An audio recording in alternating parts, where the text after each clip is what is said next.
Oke, Assalamualaikum warahmatullahi wabarakatuh. Kami adalah mahasiswa semester 3 dari Universitas Pendidikan Mandalika, Program Studi Teknologi Pendidikan, Fakultas Ilmu Pendidikan dan Psikologi.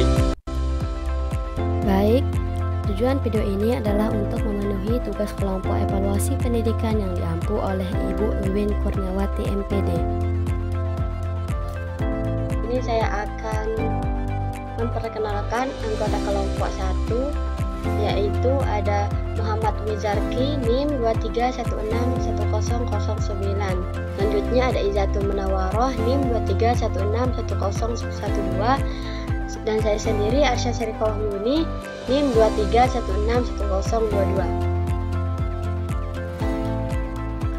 Selanjutnya kita beralih ke materi model-model evaluasi.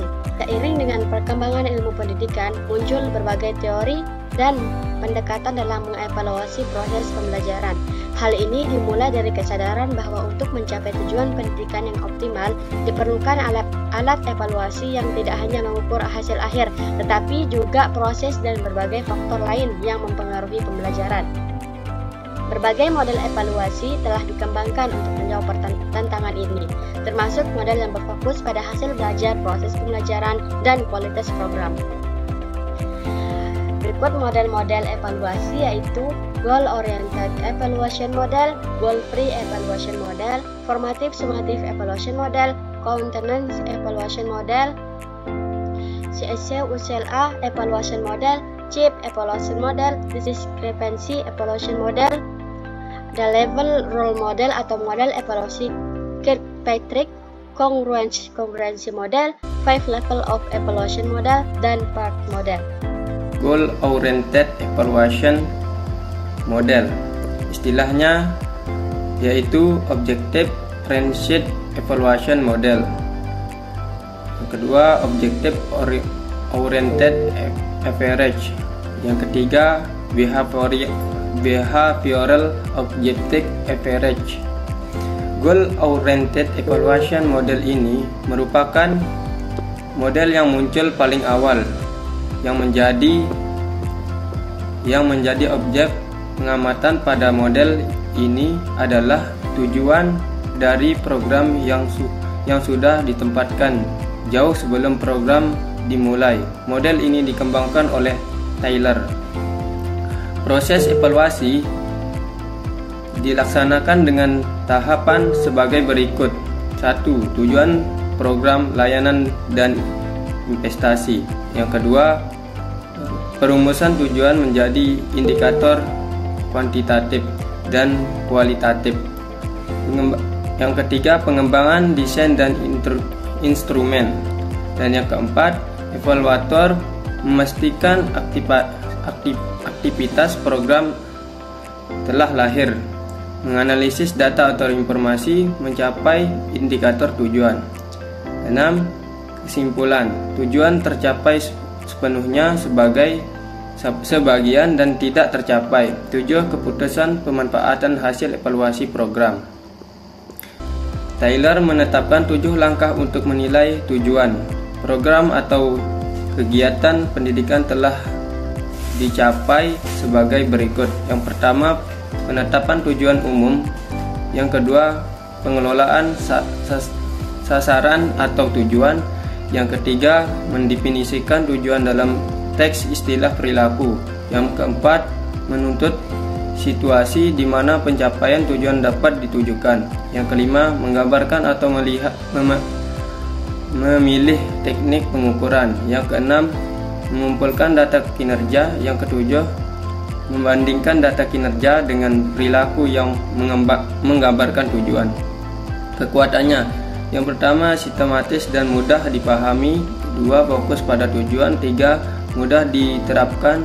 4. Dan juga mudah disetujui untuk diteliti. Ide kreatif dan model-model baru yang lahir dari pendekatan ini pun banyak bermunculan.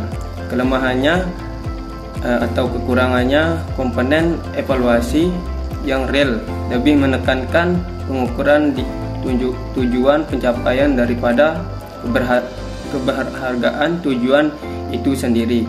Tujuan tidak mudah dipahami, kurangnya fleksibilitas, mengembangkan nilai dari tujuan itu sendiri, meningkatkan bukti informasi program yang tidak menggambarkan tujuan program. Goal Free Evaluation Model evaluasi bebas tujuan. Evaluasi merupakan tujuan proses untuk mengenali tujuan yang dicapai. Misalnya, yaitu pertama, penentuan fokus yang akan dievaluasi. Yang kedua, penyusunan desain evaluasi. Yang ketiga, pengumpulan informasi. Yang keempat, analisis dan intervensi informasi. Yang kelima, membuat laporan. Yang keenam, mengelola pengelolaan FLU. Yang ketujuh, evaluasi untuk evaluasi. Adapun ciri-ciri evaluasi bebas tujuan adalah sebagai berikut. Yang pertama, secara sengaja mengetahui tujuan program. Dua, tujuan yang telah dirumuskan terlebih dahulu tidak dibenarkan, menyempitkan fokus evaluasi. 3. Evaluasi bebas tujuan berfokus pada hasil yang sebenarnya, bukan hasil yang direncanakan.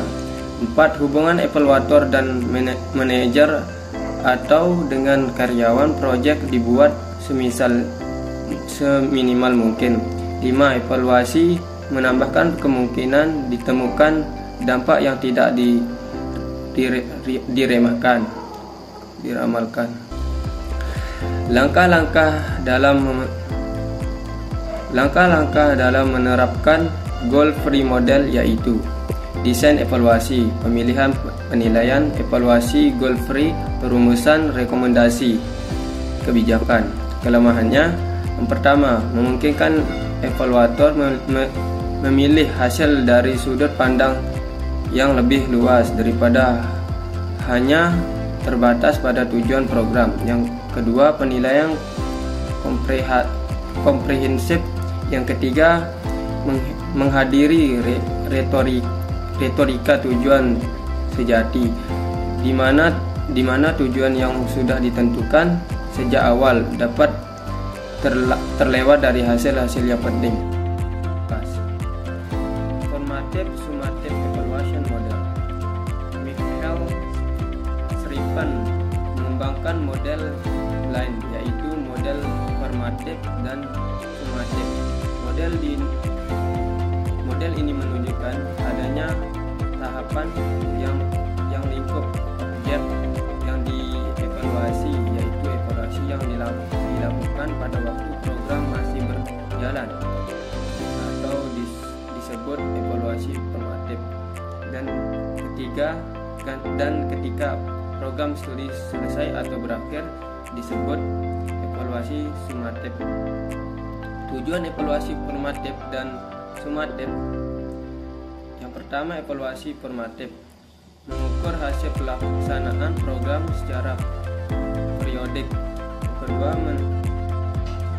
mengukur apakah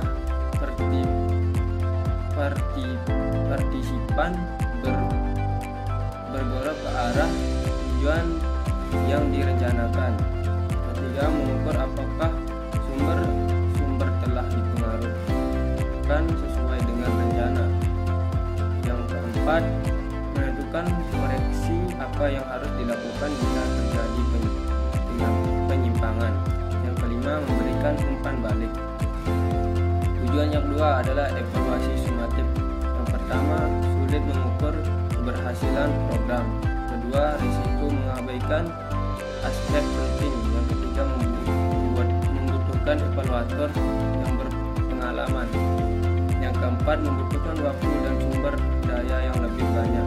Yang kelima, sulit untuk diterapkan pada program yang kompleks. Fungsi formatif dan sumatif evaluation model. Michael Sripan mengambungkan model lain, yaitu model formatif dan sumatif. ini menunjukkan adanya tahap dan lingkup objek yang dievaluasi, yaitu evaluasi yang dilakukan pada waktu program masih berjalan disebut evaluasi formatif, dan ketika program sudah selesai atau berakhir disebut evaluasi sumatif. Teknik formatif summative evaluation model. Evaluation formatif: A. Review oleh bidang ahli. B. Evaluasi satu-satu. C. Evaluasi kelompok kecil. D. Uji coba lapangan. Evaluasi dilakukan pada setiap prosesnya. Evaluasi sumatif: perencanaan yang pertama perencanaan, yang kedua persiapan, yang ketiga pelaksanaan dan pengumpulan data, yang keempat meringkas dan analisis data, yang kelima melaporkan hasil. Evaluasi dilakukan di akhir. Connected evaluation model atau responsive evaluation model. Contingency evaluation model adalah model evaluasi yang dikembangkan oleh Stick. Jenis evaluasi ini dianggap cukup memadai dalam menilai pembelajaran secara kompleks. Menurut Stick, ketika evaluator tengah mempertimbangkan program pendidikan, mereka mau tidak mau harus melaksanakan dua perbandingan, yaitu yang pertama membandingkan kondisi hasil evaluasi program tertentu dengan yang terjadi di program lain dengan objek sasaran yang sama. Yang kedua, membandingkan kondisi hasil pelaksanaan program dengan standar yang diperuntukkan bagi program yang bersangkutan didasarkan pada tujuan yang akan dicapai.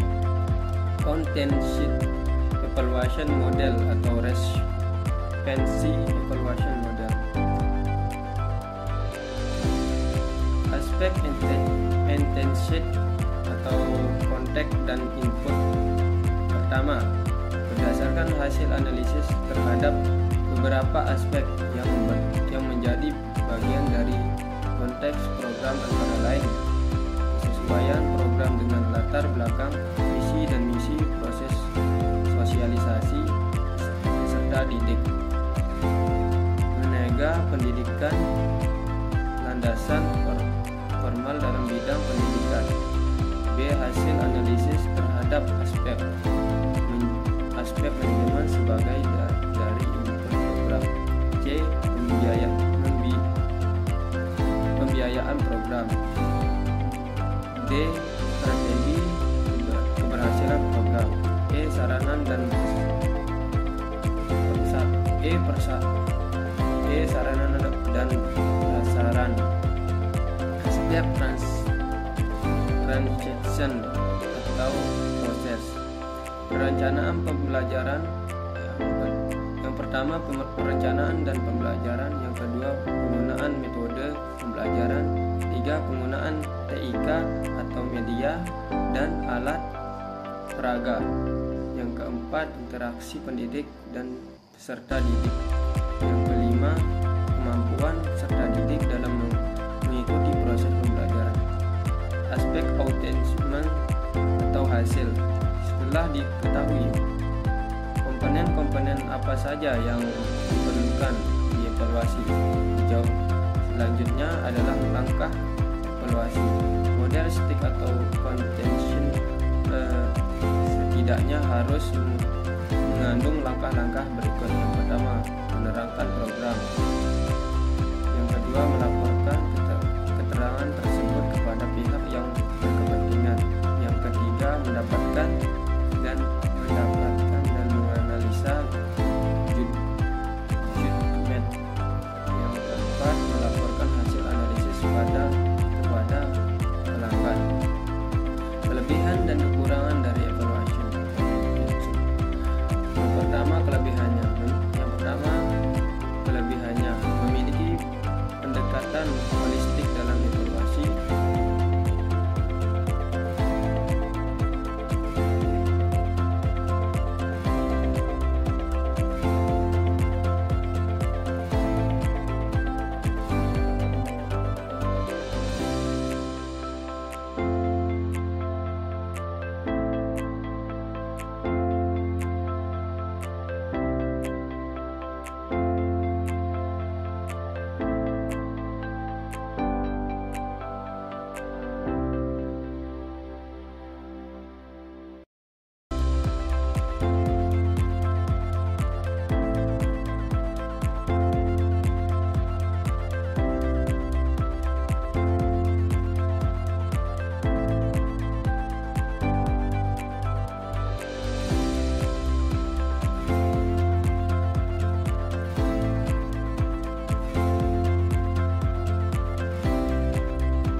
model selanjutnya ada CSE UCLA Evaluation Model. Model ini merupakan evaluasi yang memiliki 5 dimensi evaluasi, yaitu sistem assessment, program planning, program implementation, program improvement, dan program certification. Model ini cocok digunakan untuk mengevaluasi program layanan yang membantu kehidupan manusia seperti program perpustakaan, bank, koperasi, e-government, e-learning, dan lainnya. 5 tahap evaluasi model CSE UCLA ini yaitu perencanaan, pengembangan, implementasi, hasil, dan dampak. Model ini disempurnakan oleh Fernandes menjadi 4 tahap. Yang pertama, need assessment, yaitu hal yang perlu dipertimbangkan, kebutuhan dan tujuan jangka jauh. Yang kedua, program planning, rencana disusun berdasarkan analisis kebutuhan. Yang ketiga, formative evaluation, keterlaksanaan program. Yang keempat, summative evaluation, hasil dan dampak dari program. Kelebihan model evaluasi CSE UCLA ini yaitu evaluasi dapat dilakukan pada setiap tahapan, evaluasi dapat dilakukan secara keseluruhan, evaluasi dapat dilakukan pada tengah-tengah proses sebuah program pembelajaran, evaluasi yang dilakukan di tengah proses sebuah program pembelajaran dapat memberikan informasi lebih awal guna perbaikan program. Dapat diterapkan pada evaluasi program instruksional diskrit. Selanjutnya, kekurangan model evaluasi ini belum dapat menunjukkan secara runut dari kategori yang paling tinggi sampai yang paling rendah setiap aspek dalam komponen evaluasi dengan akurat dan terperinci secara kuantitatif. Model ini hanya mampu memberikan gambaran kualitatif dan kuantitatif secara global dari setiap komponen evaluasinya.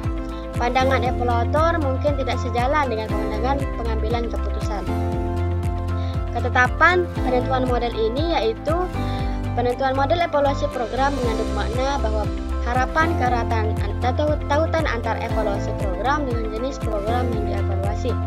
Sedangkan menurut Akuno dan Jabar 2010 mengatakan program dapat dibedakan menjadi tiga yaitu program pemrosesan, program layanan, program umum.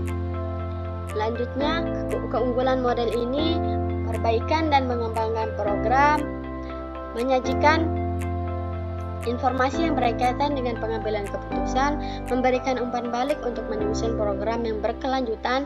Pandangan evaluator tidak sejalan dengan pandangan pengambil keputusan tentang langkah-langkah menyusun program dan komponen program. Fokus evaluasi yang sangat ditekankan pada hasil program. Selanjutnya ada model CHIP Evaluation. Model evaluasi sangat penting dalam mengevaluasi sebuah program.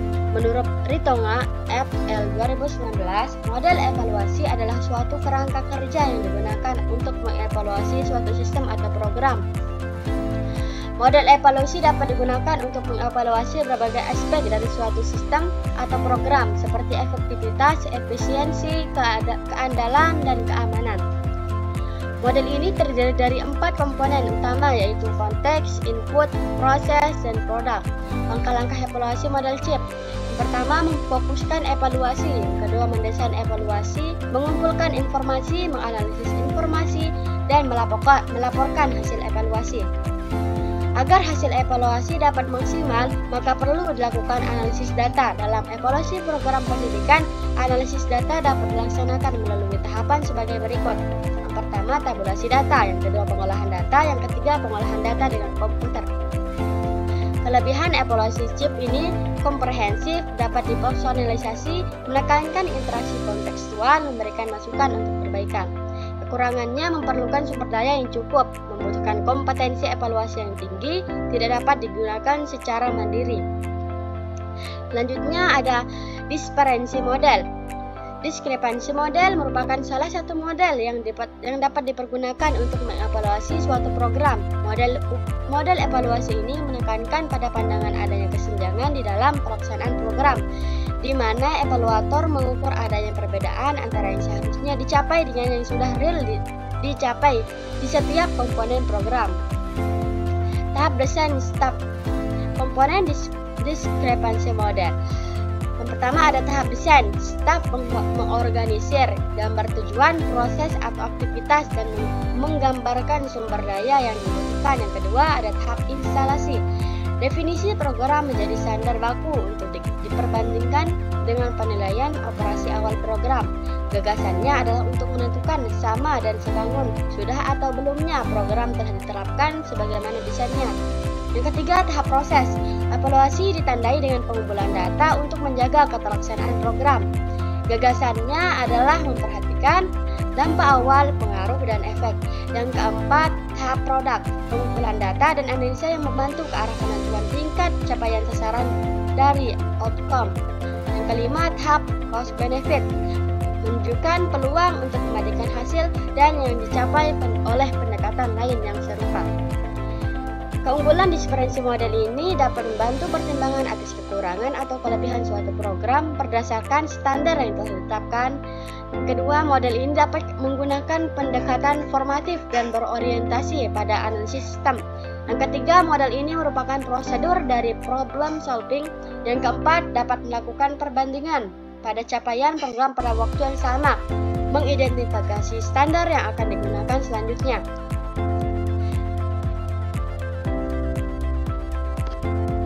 Level role model atau model evaluasi, metode yang digunakan untuk menilai efektivitas program pelatihan melalui 4 level evaluasi. Model ini dikembangkan oleh Donald Kirkpatrick dan telah menjadi standar dalam dunia pelatihan dan pengembangan sumber daya manusia. Keempat level tersebut ialah reaksi, pembelajaran, perilaku, dan hasil. Kemudian manfaat menggunakan model Kirkpatrick: 1. Evaluasi yang menyeluruh. 2. Fokus pada hasil. 3. Selaras dengan tujuan organisasi. Yang keempat, menunjukkan kekuatan dan kelemahan. Kelima, mendukung pengambilan keputusan. Keenam, mendukung perbaikan berkelanjutan. Ketujuh, melibatkan pemangku kepentingan. Kemudian kekurangan dari Kirkpatrick model. 1. Proses ini membutuhkan waktu, tenaga, dan sumber daya yang cukup besar untuk mendapatkan data yang lengkap di semua level. Yang kedua, banyak organisasi cenderung hanya fokus pada level 1 dan level 2, sementara level yang lebih tinggi seringkali terabaikan. 3. Perubahan dalam ekonomi atau organisasi juga bisa mempersulit pengukuran dampak langsung pelatihan terhadap hasil bisnis. Kemudian kongruensi model. Model evaluasi kurikulum STEIK lebih dari sekadar proses evaluasi. Model STEIK juga melihat pada pengembangan kurikulum. Dalam menggunakan model ini, perlu dilakukan perbandingan kurikulum yang dikembangkan dengan apa yang sebenarnya terjadi di kelas. Model kontingensi adalah kerangka evaluasi yang dikembangkan oleh Robert STEIK untuk menilai efektivitas kurikulum dengan membandingkan tujuan yang direncanakan dengan hasil yang dicapai. Kemudian model ini terdiri dari 3 tahap utama.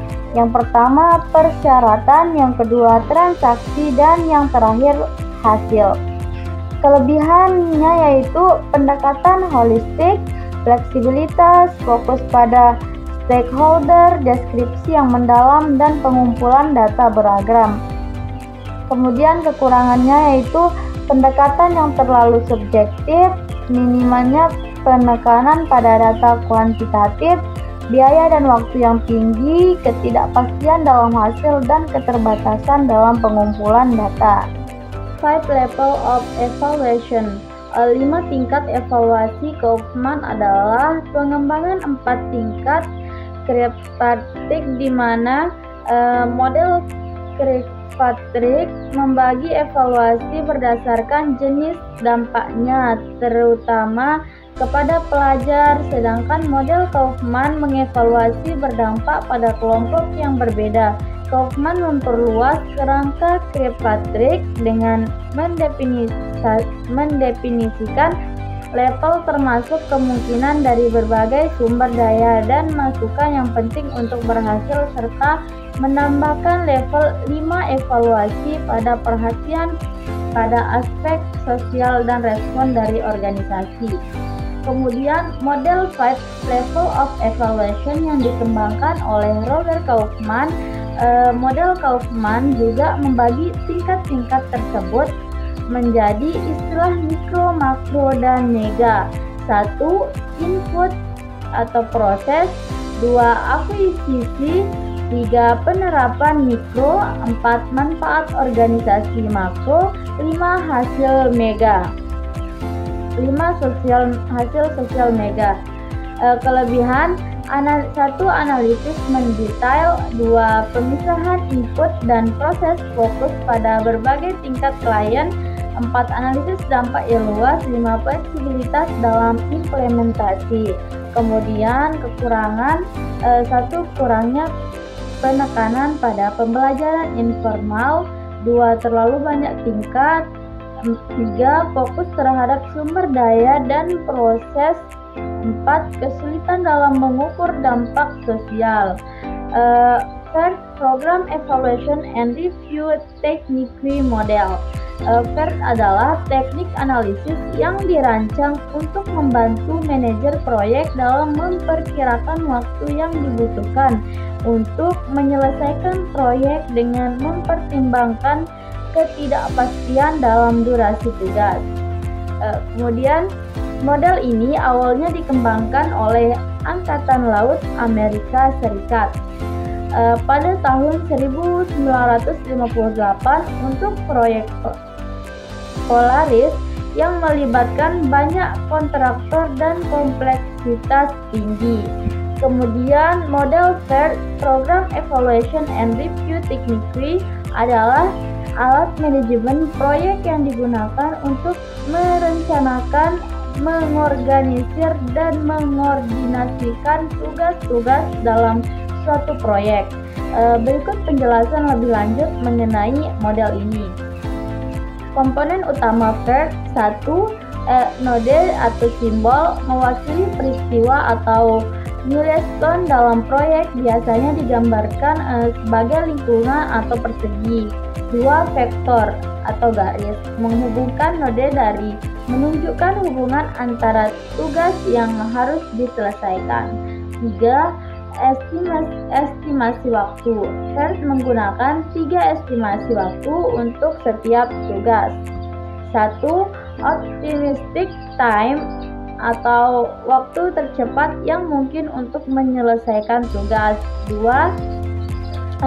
Pessimistic time, waktu terlama yang mungkin untuk menyelesaikan tugas. 3. Most likely time, perkiraan waktu yang paling realistis untuk menyelesaikan tugas. Kemudian kelebihan FERT. 1. Visualisasi proyek. 2. Perencanaan waktu yang lebih baik. 3. Identifikasi jalur kritis. Kemudian kekurangan FERT. Subjektivitas estimasi. 2. Kompleksitas dalam penggunaan atau membutuhkan pemahaman yang baik tentang hubungan antar tugas dan cara menghitung waktu. 3. Kompleksitas atau untuk proyek besar. Untuk proyek dengan banyak aktivitas, diagram FERT bisa menjadi rumit dan sulit dikelola. Kemudian tujuan evaluasi FERT. 1. Menilai seberapa baik FERT dapat memberikan estimasi waktu penyelesaian yang realistis berdasarkan variabel waktu optimis, pesimis, dan paling mungkin. Dan yang kedua, mengevaluasi kemampuan FERT dalam menentukan jalur kritis, yaitu urutan kegiatan yang paling mempengaruhi durasi keseluruhan proyek. 3. Menganalisis bagaimana FERT membantu dalam mengidentifikasi resiko dan potensi keterlambatan dalam pelaksanaan proyek. Yang keempat, menilai seberapa efektif FERT dalam meningkatkan efisiensi pengelolaan proyek melalui pemetaan visual dari aktivitas dan dependensinya. Teman, itulah penyampaian materi dari kelompok 1 tentang model-model evaluasi. Sekian, assalamualaikum.